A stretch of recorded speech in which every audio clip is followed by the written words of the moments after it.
ಬಂದ್ ಮಾಡಿದ್ರಿ. Okay okay, listen to me. ಏನ್ ಹೇಳ್ತಿದ್ದೆ ನಾನು? ನೋಡ್ರಿ, ಒಬ್ಬ ಗುರುವಿನ ದೃಷ್ಟಿ ಆತನ ಮೇಲೆ ಬಿತ್ತು. ಅವರು ಟಿಸಿ ಕೊಡುವಾಗ ಸಕ್ಪಾಲನ್ನು ತೆಗೆದು ಅಂಬೇಡ್ಕರ್ ಬರ್ಕೊಟ್ರು. ಆ ಹುಡುಗ ಕಲಿಯಾಕ ಸಹಾಯ ಮಾಡಿದ್ರು. ಆ ಹುಡುಗ ಲಂಡನ್ ಹೋಗಿ ಶಾಲೆ ಕಲಿತು ಬಳಿ ಭಾರತಕ್ಕೆ ಬಂದ. ಸ್ವಾತಂತ್ರ್ಯದ ಚಳವಳಿ ಒಳಗೆ ನುಗ್ಗಿದ. ಗಾಂಧೀಜಿಯವ್ರ ಜೊತೆ ಜವಾಹರ್ಲಾಲ್ ಅವ್ರ ಜೊತೆ ಕೈಗೂಡಿಸಿ ಕುಡಿದ. ಆಮೇಲೆ 1947 ಆಗಸ್ಟ್ 15 ನಮ್ಮ ದೇಶಕ್ಕೆ ಸ್ವಾತಂತ್ರ್ಯ ಸಿಕ್ತು. ಅವಾಗ ನಮ್ಮ ದೇಶಕ್ಕೆ ಒಂದು ಆಡಳಿತದ ಚೌಕಟ್ಟನ್ನು ರೂಪಿಸ್ಬೇಕಂತೇಳಿ ವಿಚಾರ ಮಾಡಿದ್ರು.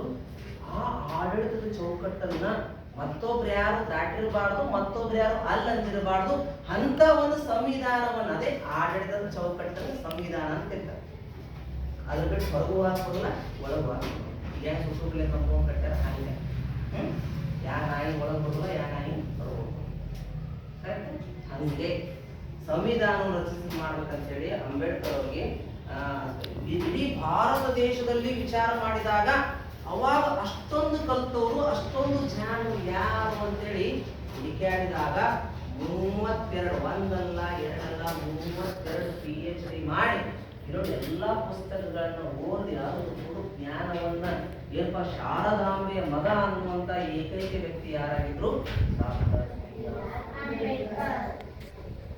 ಒಂದಾನ ಕಾಲದಾಗ ಅವ್ರ ಒಳಗ ಬರಾಕ್ ಬಿಡಲಾರ್ದಂತ ಜನ ಅವ್ರನ್ನ ಸಕಲ ಗೌರವಗಳೊಂದಿಗೆ ಹೂವಿನ ಹಾಸಿಗೆಯೊಂದಿಗೆ ಕರ್ಕೊಂಡು ಬಂದು ಕುರ್ಚಿ ಮ್ಯಾಗ ಕುಂದಿರಿಸಿ ಕೈ ಮುಗಿದು ಹೇಳ್ತಾರ, ಭಾರತದ ಸಂವಿಧಾನವನ್ನು ರಚಿಸ್ರಿ ಡಾಕ್ಟರ್ BR ಅಂಬೇಡ್ಕರ್ ಅವರೇ. ಅವರೇನ ದೊಡ್ಡೇನು ರಾಜಕೀಯ ಅಂದ್ರೆ ದೊಡ್ಡ ಶ್ರೀಮಂತರ ಮಗ ಅಲ್ಲ, ದೊಡ್ಡೇನು ಏನು ದೊಡ್ಡ ಹಿನ್ನೆಲೆ ಏನು ಬ್ಯಾಕ್ಗ್ರೌಂಡ್ ಏನಿಲ್ಲ. ಅವರಲ್ಲಿ ಕೇವಲ ಏನಿತ್ತು? ಅದಕ್ಕೆ ನೀವು ಹೇಳ್ತಾ ಇದ್ದೇನೆ, ಇವತ್ತು ನೀ ಯಾರ ಮಗ ಗೌಡದೇವೋ ಅಥವಾ ಮಾಧವದೇವೋ ಚಲವಾದೇವೋ ಅದು ಕಟ್ಟಿ ಒಗದು ಬಿಡ. ನಿನ್ನಲ್ಲಿ ಕೀಳ ಭಾವನೆ ಬೇಡ. ನೀನು ನೀನು ನೀನು ನೀನು ನಾನು ಮುಳ್ಳ, ನಾನು ಕೆಂಪು ಇಲ್ಲ, ನಾನು ಕರ್ರಗದೀನಿ ಅಂತ ಅನ್ಕೋತ ಕುಂದ್ರ ಏನ್ ಮಾಡಕ್ಕಾಗತ್ತನ? ಈಗ ಕರ್ರಗದನ, ಎವಿ ಕೆಂಪು ಅದ, ಎವಿ ಗೆಟ್ಟಗದ, ಈಗ ತೆಳ್ಳಗದ, ಏನು ಮಾಡಕ್ಕಾಗತ್ತ? ಆದರೆ ನೀ ಗಟ್ಟಿದ್ದ ಆಗಬಹುದು. ನಿಮ್ ಮನೆ ಪರಿಸ್ಥಿತಿ ಇವತ್ತ ಏನೈತಿ ಸ್ವಲ್ಪ ವಿಚಾರ ಮಾಡ್ರಿ. ಎಷ್ಟು ಕಷ್ಟ ಇರ್ಬೋದು. ನಿಮ್ಮಪ್ಪ ನಿಮ್ಮವ್ವ ಎಷ್ಟೋ ಕಷ್ಟದಾಗ ಒಂದು ನಿಮಿಷ ಕುಟುಂಬ ದುಡ್ಡು ಬಂದು ಮನುಷ್ಯನ ಸಾಗಿಸ್ತಾ ಇರ್ಬೋದು. ಹಾಲು ಬದಲಾಗಬೇಕು ಅಂತಂದ್ರ ನಿನ್ನ ಶಿಕ್ಷಣದಿಂದಲ್ಲದೆ ಬೇರೆ ಯಾವ ಸರ್ಕಾರದಿಂದಲೂ ಅಥವಾ ಸರ್ಕಾರದಿಂದ ಬರುವಂತ ಆ ಭಾಗ್ಯ ಈ ಭಾಗ್ಯದಿಂದ ನಿನ್ನ ಜೀವನ ಬದಲಿ ಆಗುವುದಿಲ್ಲ. ನಿಮ್ಮ ಜೀವನ ಬದಲಿಯಾಗುವುದು ನಿನ್ನಲ್ಲಿರುವಂತ ಜ್ಞಾನದಿಂದ. ಅಂಬೇಡ್ಕರ್ ಅವರು ತಮ್ಮ ದಲಿತರಿಗೆ ಆದಂತ ಶೋಷಣೆಯನ್ನ ಮೆಟ್ಟಿ ನಿಲ್ಲಬೇಕು. ಅವ್ರಿಗೆ ಎಷ್ಟೋ ನೋವು ಕೊಟ್ರು. ಅವರು ಬಡ ಬಡ ಬಂದೂಕ್ ತಗೊಂಡ್ ಢಗ ಢಗ ಢಗ ಶೂಟ್ ಮಾಡಿ ಸಾಯಿಸ್ತಿಲ್ಲ, ಕಡದಾಕು ಕಟ ಕಟ ಸಾಯಿಸ್ತಿಲ್ಲ. ಅವ್ರು ಏನ್ ಅದು ಚಾಲೆಂಜ್.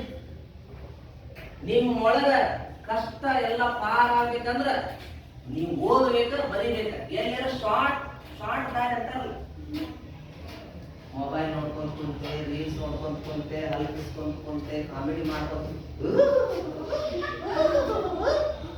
ಹಲ್ಕಿಸ್ಕೊಂತ ಕುಂದ್ರೆ 20 ವರ್ಷ ಕಷ್ಟಪಟ್ಟಾವ್, 80 ವರ್ಷ ಸುಖ ಪಡ್ತಾನ. ಅದಕ್ಕೆ ನಾನೇ ಸಾಕ್ಷಿ. ನನ್ನ ಜೀವನದಾಗ ನಾನೇ ಯಾಕ ಚಿಕ್ಕ ವಯಸ್ಸೊಳಗೆ ನೌಕರಿ ತಗೋದೆ. ನಾನು 22 ವಯಸ್ಸಲ್ಲಿ ನೌಕರಿ. ನಾನು ಅದು ಏನು ಬಿಜಾಪುರ ಜಿಲ್ಲಾಕಲ್ಲ, ಇಡೀ ಕರ್ನಾಟಕದಾಗ ಹೈಯೆಸ್ಟ್. ಬರೀ 10 ವರ್ಷ ನೌಕರಿ ತಗೊಂಡ್ 10 ವರ್ಷ ಆಗೈತಿ. ನಾನು 6 ಎಕರೆ ಹೊಲ ಹಿಡಿದೆ, ಮನೆ ಕಟ್ತೀನಿ, ಲ್ಯಾಂಡ್ ತಗೊಂಡೆ, ಒಂದು ಸಂಸ್ಥೆ ಕಟ್ಟಿ, ನಮ್ಮ ತಂದೆ ತಾಯಿ ಅಪ್ಪ ಅಮ್ಮನ ಇದು ಅಹಂಕಾರ ಹೇಳಕತ್ತಿಲ್ಲ. ಆ ಜ್ಞಾನ ಹಂಗ ಮಾಡ್ಸಕತ್ತದ, ಸುಮ್ ಕೂಗುದಿಲ್ಲದ. ಅಂಬೇಡ್ಕರ್ ಅವ್ರು ಏನ್ ಹೇಳ್ಯಾರಪ್ಪ ಅಂದ್ರ, ಶಿಕ್ಷಣ ಎಂಬುದು ಹುಲಿಯ ಹಾಲಿದ್ದಂತೆ, ಅದನ್ನು ಕುಡಿದವನು ಭಜಿಸಲೇಬೇಕು. ಹಂಗ ನಿಮ್ಮೊಳಗ್ ಜ್ಞಾನ ಇತ್ತು ತಂಗಿ ಅಂತಂದ್ರ ನಿನ್ನ ಜೀವನ ಆಟೋಮೆಟಿಕ್ ಚಂದ ಆಗತ್ತೆ. ಬೆಳಕ್ ನೋಡಿ ನಿನ್ ಮನಿಯೊಳಗ ಬೇಕಾದಂತ ಟಿವಿ ತಂದಿಡು, ಫ್ರಿಜ್ ತಂದಿಡು, ಎಂತ ಚಂದ ಡೆಕೋರೇಷನ್ ಎಲ್ಲಾ ಮಾಡಿಡು. ಸಂಜೆ 6 ಆತು, 7 ಆತು, 8 ಆತು, ಅವೆಲ್ಲ ಬರ್ಬರ್ತ ಮಬ್ಬ ಹಾಕೊಂಡ್ ಹೋಗ್ತಾವ. ನಿನ್ನ ಮನೆಯಾಗ ಕರೆಂಟ್ ಇಲ್ಲ, ನೀ ಕರೆಂಟ್ ಇಳಿಸಿಲ್ಲ, ಎಲ್ಲಾ ಹಾಕಿ ನೀನು ಎಲ್ಲಾ ಫ್ರಿಜ್ ಗಿಜ್ ಎಲ್ಲಾ ಇಟ್ಟಿ, ಎಲ್ಲಾ ಫ್ಯಾನ್ ಗಿನ್ ಎಲ್ಲಾ ಇಟ್ಟಿ, ಟಿವಿ ಗಿವಿ ಎಲ್ಲಾ ಇಟ್ಟಿ, ಭಾರಿ ಚಂದ ಡೆಕೋರೇಷನ್ ಮಾಡಿ, ಆದ್ರೆ ಇಲ್ಲ ಕರೆಂಟ್ ಇಳಿಸಿಲ್ಲ. ಓಕೆ, ಕರೆಂಟ್ ಇಳಿಸಿದ್ರು ಅದ್ರೊಳಗೆ ಕರೆಂಟ್ ಇಲ್ಲ ಅಂದ್ರ ಅದೆಲ್ಲ ಎಲ್ಲಿ ಮನಿ ಎಲ್ಲೈತಿ ಅನ್ನೋದ. ಹಂಗ ನಿನ್ನ ದೇಹದೊಳಗ ಕಣ್ಣದಾವ, ನಿನ್ನ ದೇಹದಲ್ಲಿ ಕೈಗಳದಾವ, ನಿನ್ನ ಮನಸ್ಸಿನ ನಿನ್ನ ಹೃದಯದಲ್ಲಿ ಒಂದು ಮನಸ್ಸದ. ಅವೆಲ್ಲಾ ಕೆಲಸ ಮಾಡ್ಬೇಕಂದ್ರೆ ಯಾವಾಗ ಸಾಧ್ಯ ಅಂತ ನಿನ್ನಲ್ಲಿ ಶಿಕ್ಷಣ ಇದ್ರೆ ಮಾತ್ರ ಸಾಧ್ಯ. ಇಲ್ಲಂದ್ರ ಅಲ್ಲಿರುವಂತ ಹಂದಿಗೂ ನಿನಗೂ ಏನು ಬರ್ತದೆ? ಕಣ್ಣಿತ್ತು ಪೂರ್ಣ, ಕನ್ನಡ ಓದಾಕ್ ಬರೋದಿಲ್ಲ, ಹಿಂದಿ ಓದಾಕ್ ಬರೋದಿಲ್ಲ, ಇಂಗ್ಲಿಷ್ ಓದಾಕ್ ಬರೋದಿಲ್ಲ, ಕೋರ್ಸು ಪಡಿಲಾಕ್ ಬರೋದಿಲ್ಲ. ಆ ಹಂದಿ ಬೇರೆ ಅಲ್ಲ, ನೀ ಬೇರೆ ಅಲ್ಲ ಅಂತ ನಾ ಹೇಳೋದಿಲ್ಲ, ಸರ್ವಲ್ಲಿ ಹೇಳಿದ. ವಿದ್ಯೆ ಉಳ್ಳವರ ಮುಖವು ಏನಂತ ಮುದ್ದು ಬರುವಂತೆ, ವಿದ್ಯೆ ಇಲ್ಲದವನ ಮುಖವು ಹಾಳು ಹದ್ದಿಗಿಂತಲೂ ಕಡೆ ಅಂತ ಸರ್ವಜ್ಞ.